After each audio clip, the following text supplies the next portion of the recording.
what this compassionate life looks like, what it looks like to bring forth this soul of kindness in our everyday walk in the world.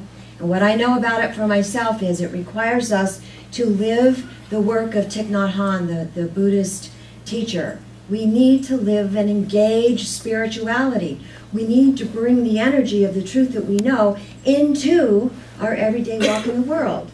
Because it's a lot more about how we are in the world when we know the truth of our being than just sitting comfortably on a cushion, not letting the world touch us, or being on the mountaintop, not engaging in life. It's a lot easier to do that, but it's not what we're called to do in our spiritual homework, in our spiritual walk, in our spiritual journey this time around. So this idea of how come we're here, our purpose, yeah, it's about to remember the truth of our being, but it's a lot more than just feeling happy and feeling peaceful ourselves.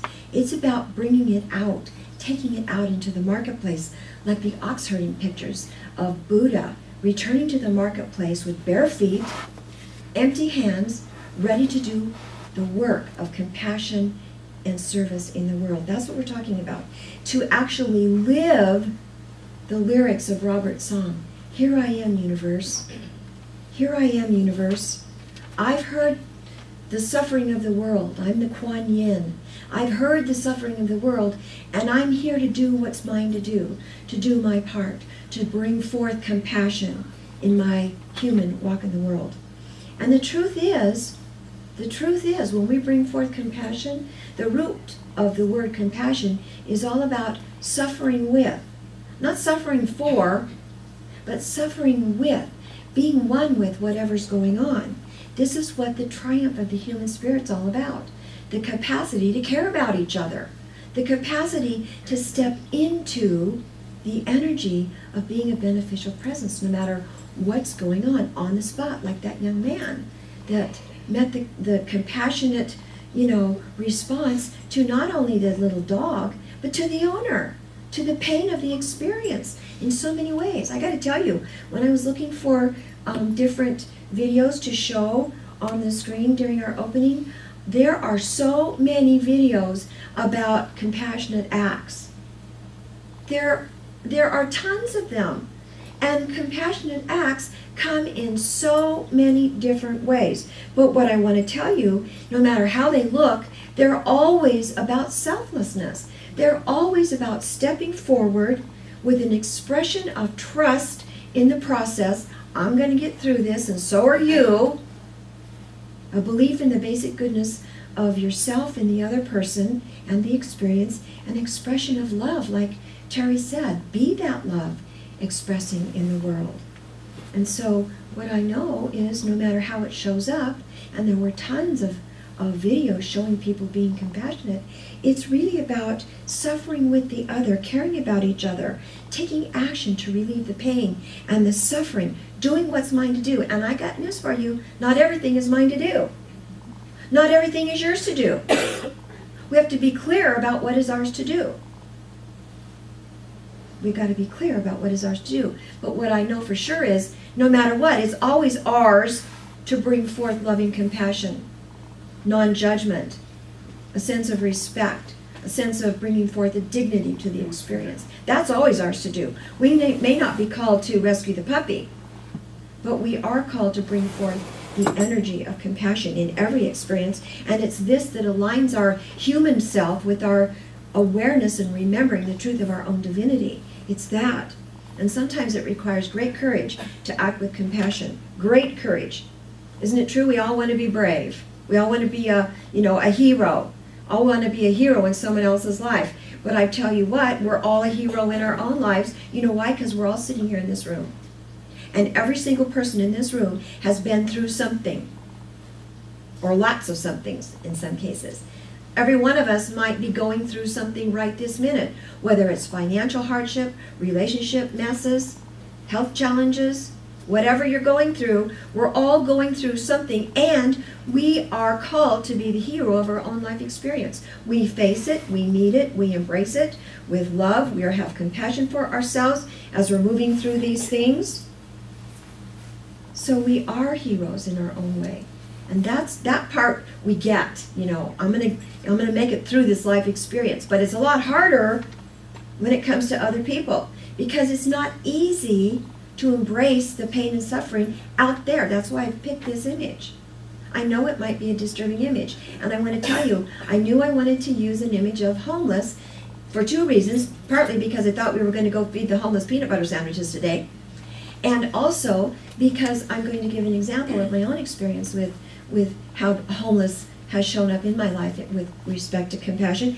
And I want to tell you, my main concern when I was trying to find an image was to bring forth an image that did not disrespect the homeless.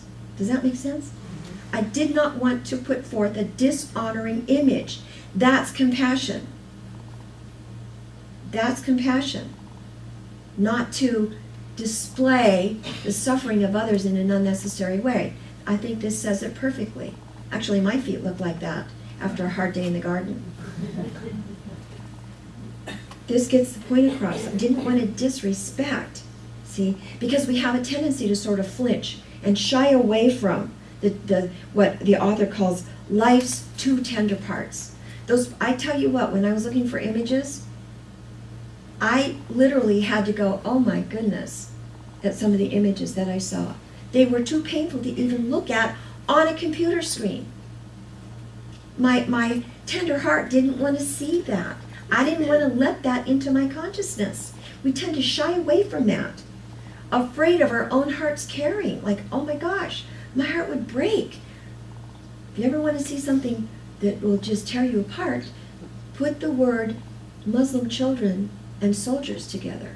That will absolutely unleash great compassion and pain in yourself. This idea that there are some things that are so awful that it's hard to embrace them.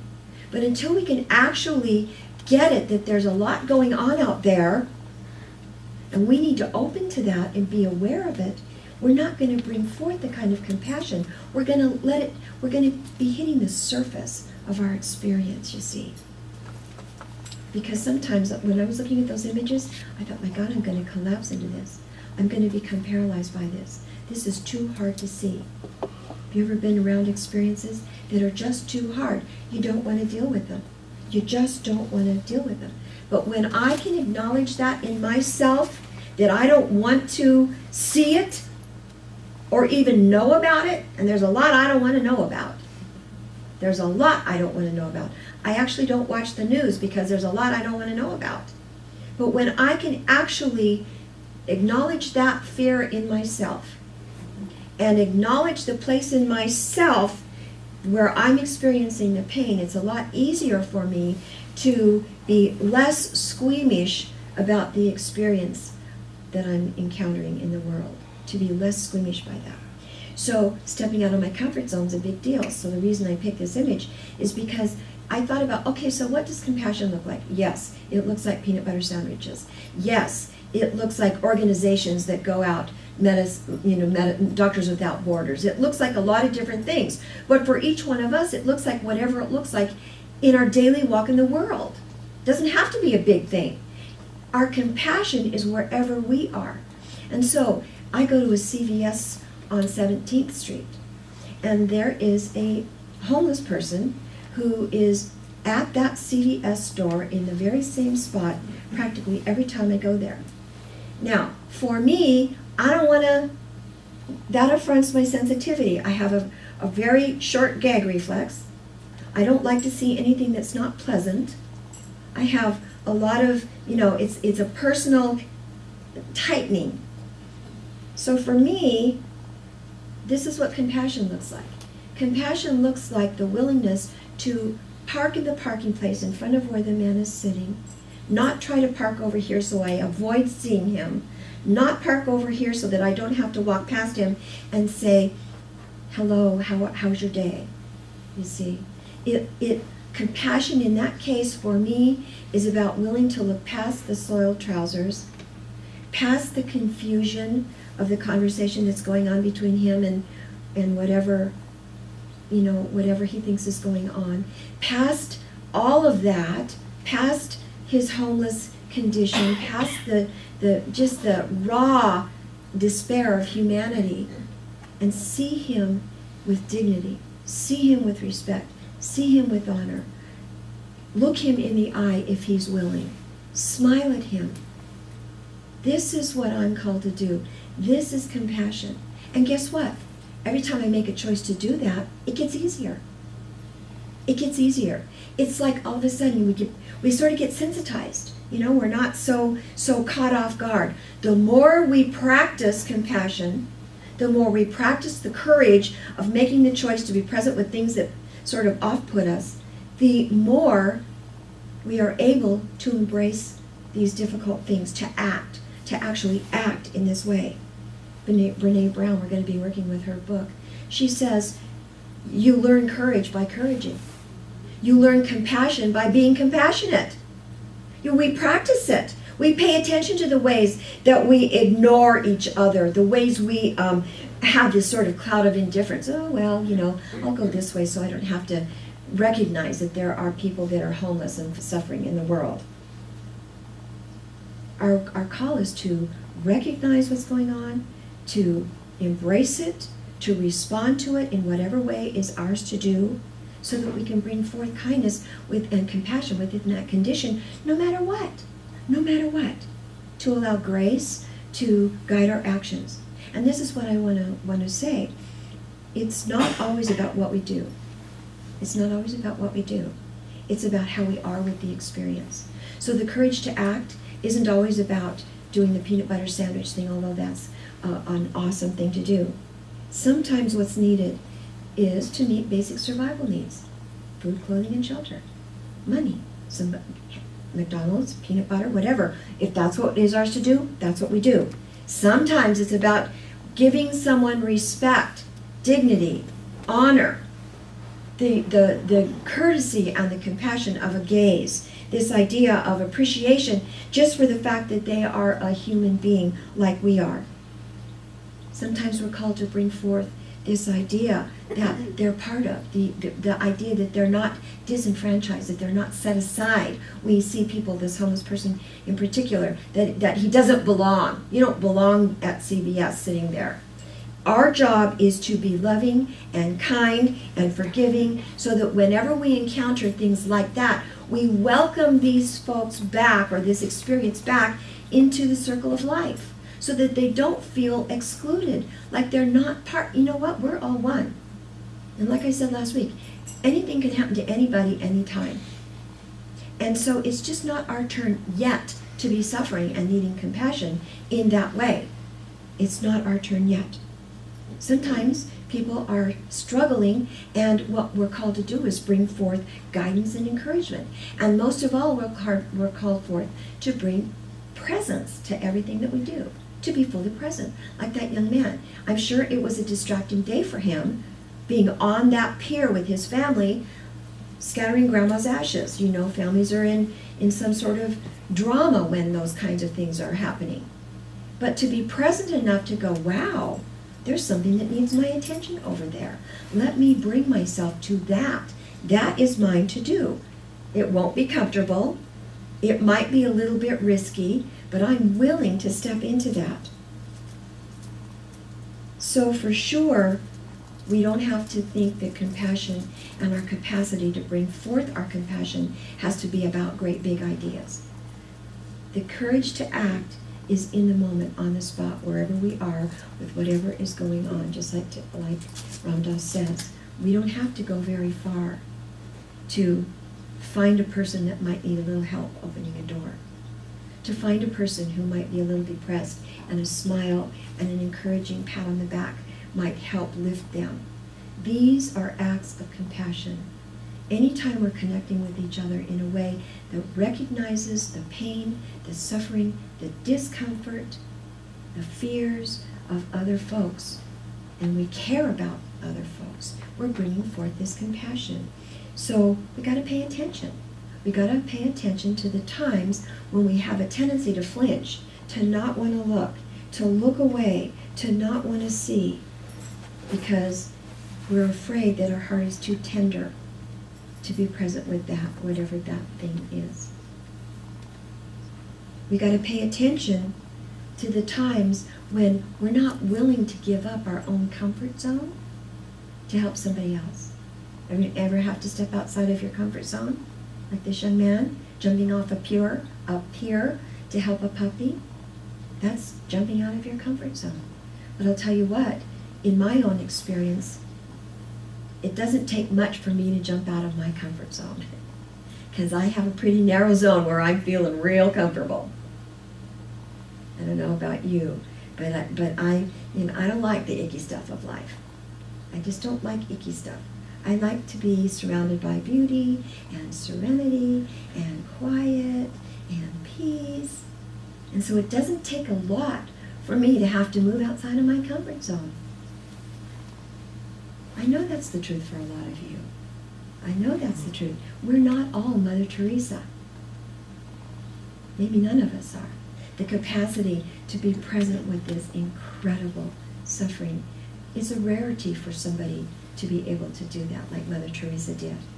It's not my comfort zone for sure, but I'm willing to step outside of that. I'm willing to be a veiled person and step outside of the norm and rub elbows with people that have got problems. And you know what? Even in a situation like that, even though we do a job of bailing people out of jail and helping families, let me tell you, this is a call for compassion. These families are in distress. These families are suffering. The person we're bailing out is suffering. And the mothers of the people that we're bailing out are suffering. We're called to bring forth compassion. And it's not always easy, because you know what? Sometimes the things that folks have done to get themselves into jail are not very nice. They're kind of icky. And it's very difficult to look past that. We'd like to look the other way. You did what? We're bailing you out because you did what? But we're called to be present with that, you see, not ignore it, not to be indifferent to it, but to be fully present with it. So the invitation is to ask yourself, how am I living the lyrics of Here I Am, Universe? I've heard your people calling. I am willing to be present with the suffering that goes on in the world. I'm willing to do what is mine to do. I'm willing to get clarity about that. I'm willing to know what is mine to do, what is someone else's to do, and what is the universe's to do. But whatever is mine to do, I'm willing to step into that. And then I need to remind you, as Brene Brown says, we learn how to be compassionate by being compassionate. We learn how to step out of our comfort zone by stepping out of our comfort zone. We learn how to be courageous by being courageous. Everything that we want to be in the world, we learn to be that by being it. So if you find yourself not being very kind, guess what? Practice. If you find yourself not being very loving, guess what? Practice.